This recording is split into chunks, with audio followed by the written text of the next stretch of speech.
Jina lake halisi anaitwa Rajabu Abduli Kahari, mara kadhaa hujiita Konde Boy, lakini wengi sisi tunamfahamu kwa jina la Harmonize. Amezaliwa Chitoholi, mkoa wa Mtwara, ni mwimbaji na mtunzi wa muziki kutoka Tanzania, na alianza kuvuma kwa kibao chake cha kwanza kabisa cha mwaka 2015 kinaitwa Ayola.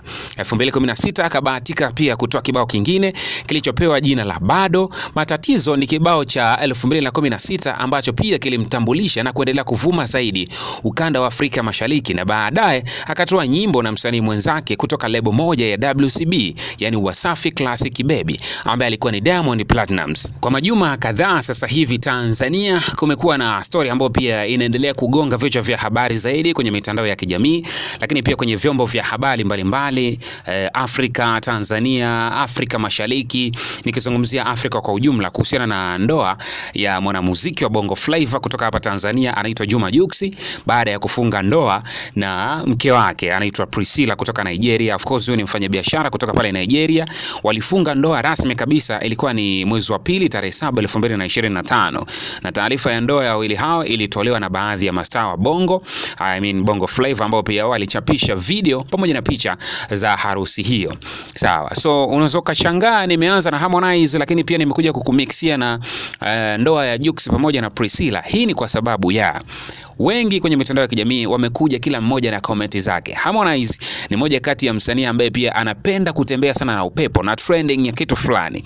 In case kama kuna chochote ambacho kinaweza kikazungumziwa Tanzania, Harmonize huwa anajaribu kupita nacho ili asiwe amepitwa na vitu vingi zaidi.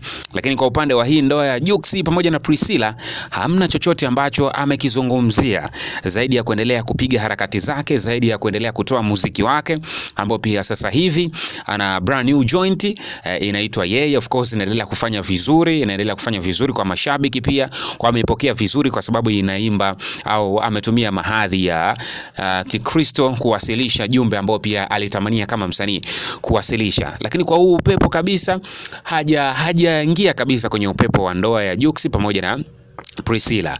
Wengi wanajiuliza sababu ni ipi mpaka Harmonize hajajihusisha wala kutoa hata pongezi, kwa sababu watu wengi zaidi maarufu kutoka Tanzania bana wametoa pongezi zao kwa Jux kufunga ndoa, kufanya sherehe pale Nigeria, Lagos, ya kwanza ya kitamaduni, lakini pia ya pili pia white party pia, na tumeona jana pia amefanya ilikuwa ni after party pia. Na wengi wanakuja kujiuliza au kwa sababu tu Diamond yuko pale ndani ndio maana Harmonize hajahusika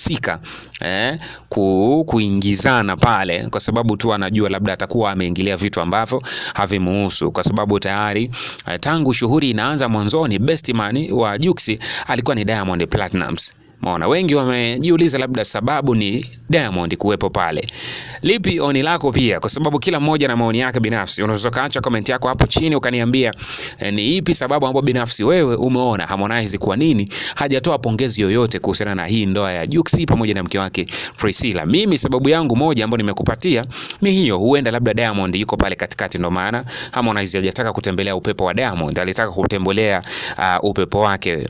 Acha comment yako hapo. Mimi naitwa Moni himself. Endelea kusubscribe YouTube channel hii ili wa kwanza kupata taarifa mbalimbali ambazo siku zote mimi naziweka hapa. Asante, tukutane kwenye habari zingine.